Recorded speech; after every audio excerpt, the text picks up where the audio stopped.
What is going on, guys? Welcome back. The video you're about to watch is taken from my full album reaction, which is live on Patreon. If you would like to support me directly as a creator, the link is in the description. Let's get into the video.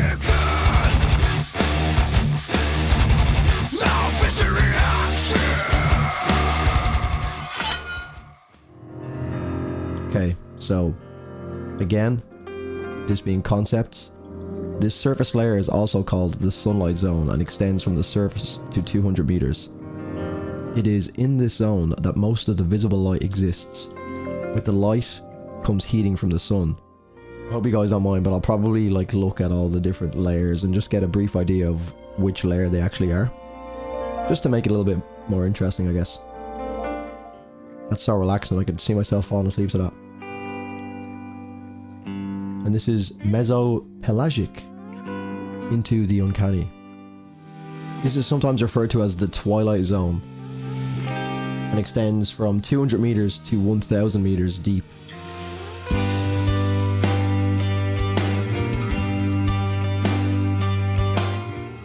Temperature changes the greatest in this zone, as this is the zone which contains the thermocline, sorry. I don't know what that is, but there you go.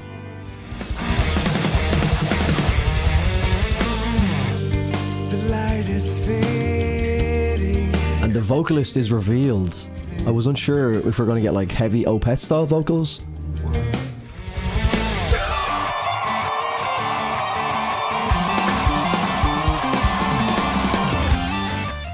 Towards me and towards you, towards the essence of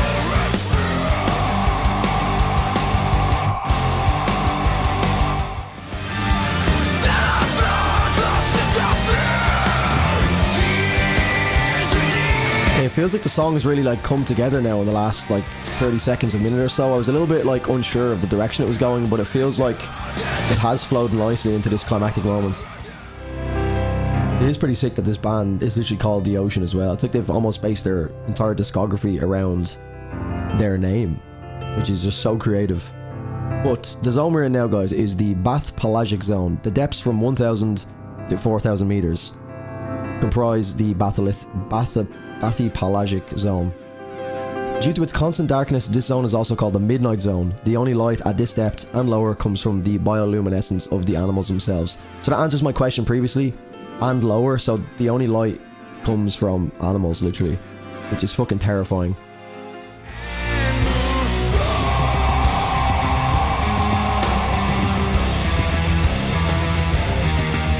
Again, this riff is really reminding me of something. It's kind of like Catatonia a little bit. Kind of, maybe it's a little bit like that. That's reminding me of. Kind of sounds like some of Catatonia's riffs.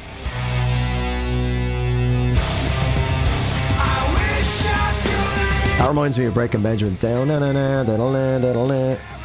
Blow Me Away, Breaking Benjamin. That melody.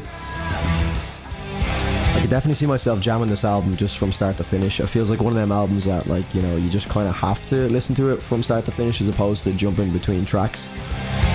Similar to Slice the Cake's Odyssey to the West. One of them style albums, you know. Concept based, so fucking fun.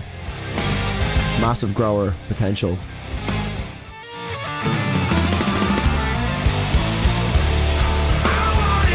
That lead was sick. I love how they keep coming back to it as well. It stays so consistent throughout. Oh, that's getting better, man.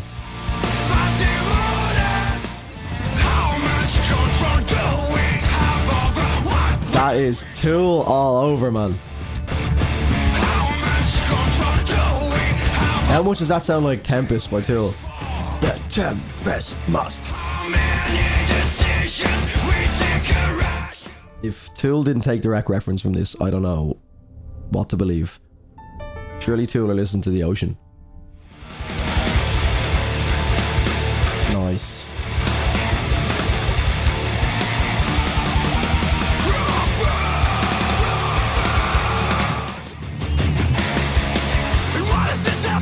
Oh. Where are we going now? Keep that chug.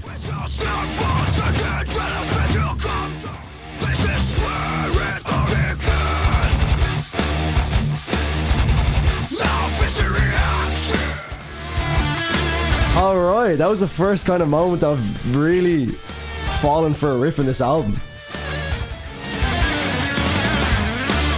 Oh yeah, I was gonna say it, but I didn't want to interrupt. But I was hoping they stayed on this track of. That's what I love about prog, man.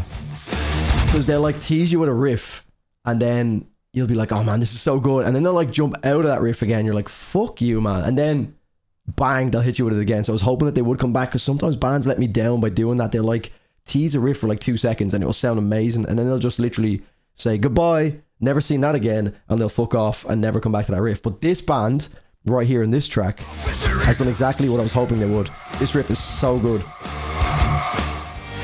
So, this is the like graph that I'm looking at, just for anyone who's wondering. So you've done this layer. You've done this layer. This is what I was reading from, by the way. I'm not just a fucking genius. Or maybe I am, but I wasn't making this stuff up myself. Again, we're still in this this zone. The water temperature is constantly near freezing, and only a few creatures can be found at these crushing depths. Oh god, man, the ocean is scary.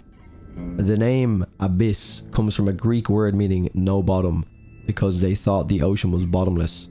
3/4 of the area of the deep ocean floor lies in this zone. Even if I'm not like the biggest fan, obviously that track that I liked was fucking class. I love that riff. The album itself is good. It's very well put together. The composition of it is very, very good. Musically, not my favorite. Like, I mean, I've kind of moved on from this. Not moved on, that sounds like very, you know, disrespectful, so to speak. But my taste has definitely moved more into kind of like a metalcore style. I still have a lot of time for prog music, but it definitely wouldn't be like my go-to genre anymore. But I'll always have time for projects like this, you know, really creative pieces of work. The deepest zone of the ocean, the Hada Pelagic zone, extends from 6,000 meters to the very bottom at 10,994 meters in the Mariana Trench off the coast of Japan. I'm picturing it now. We're complete darkness. The pressure is crushing. The temperature is constant at just above freezing. The weight of all the water overhead in the Mariana Trench is over 8 tons per square inch. Jesus! I can't even scientifically understand that. I don't know what that means, but it just sounds like a lot. 8 tons per square inch. Even at the very bottom, life exists. In 2005, tiny single-celled organisms called foramen... Okay. Not as heavy as I thought we were going to get, but here we are. We're in SpongeBob territory, maybe. I'm going to mute my microphone so I literally can't talk. Okay, sorry, I'm going.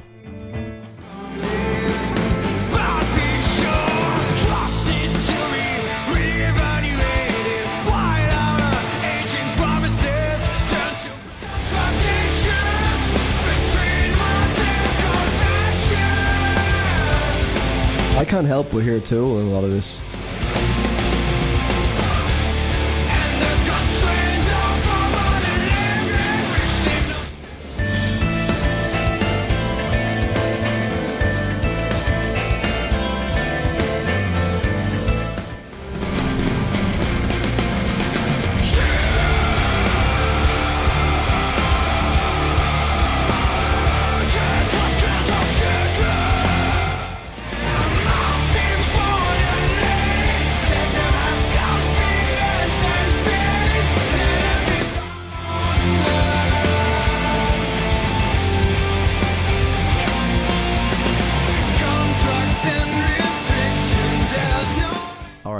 Let me cook. Let me speak for a second, okay? Because it's gonna probably get heavier, I'm gonna guess now, for the next 2 layers, which is the last 2 tracks. But lads, I know I pulled up the Tool poster there.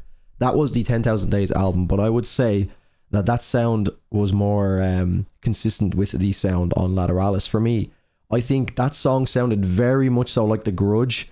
The drumming that led into the down out down out down out down out down. So there is definitely like a lot of shades of Tool written all over this album, which is something that no one's ever really suggested to me.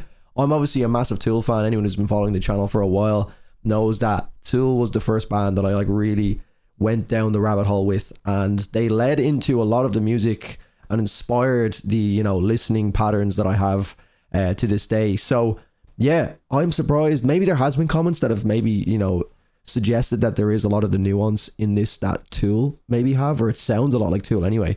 A lot of the riffs, I think the vocalist sounds a lot like Maynard.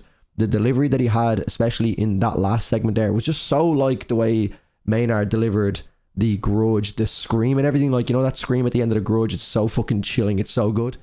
Okay, the demersal zone is the part of the sea or ocean consisting of the part of the water column near to the seabed and the benthos, which is the next layer.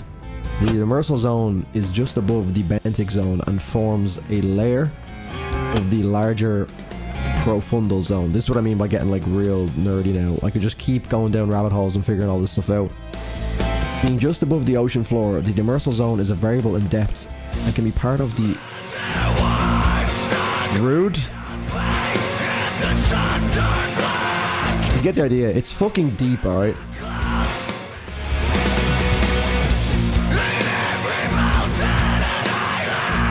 That is that prog sound that I just love, man. They go back to the initial riff and then they add a little... I like how most songs have kind of outroed with that liquid sound in the production. It's the best way I can describe it, liquid. This is the benthic zone, the origin of our wishes. So the origin of our wishes, you know, we are now on the threshold. Hold your breath and close your eyes. This is what you've been hoping for. So again, that's the more metaphorical meaning of the track, which I'll have to dig into in my own time. You know, I've been more so focused on the physical side of the geography and the science, I guess, with the actual layers of the ocean. So the benthic zone is the ecological region at the lowest level of a body of water, such as an ocean, lake, or stream, including the sediment surface and some surface level layers. The name comes from ancient Greek, meaning the depths, or benthos is the ancient Greek or whatever. I can't say. Obviously, it's a weird looking word, but anyway, organisms living in this zone are called benthos and include microorganisms, bacteria and fungi, as well as larger invertebrates such as crustaceans and polychaetus. I don't know how to say that one. Organisms here generally live in close relationship with the substrate, and many are permanently attached to the bottom. The benthic boundary layer, which includes the bottom layer of water and the uppermost layer of sediments directly influenced by the overlying water, is an integral part of the benthic zone, as it greatly influences the biological activity that takes place there. Examples of contact soil layers include sand bottoms, rocky outcrops, coral, and bay mud. So it's actually funny that this like perception of the deepest layer of the ocean, like obviously all throughout I've been expecting this to get like massively heavier. I think we've kind of from a musical standpoint stayed relatively consistent from a heaviness standpoint. Like, I mean, the second track on the album was already quite heavy. There was some heavier elements. We did get like some bigger breakdowns, I guess, over the last two tracks. Not even really like breakdowns, but just heavier climactic moments, I guess.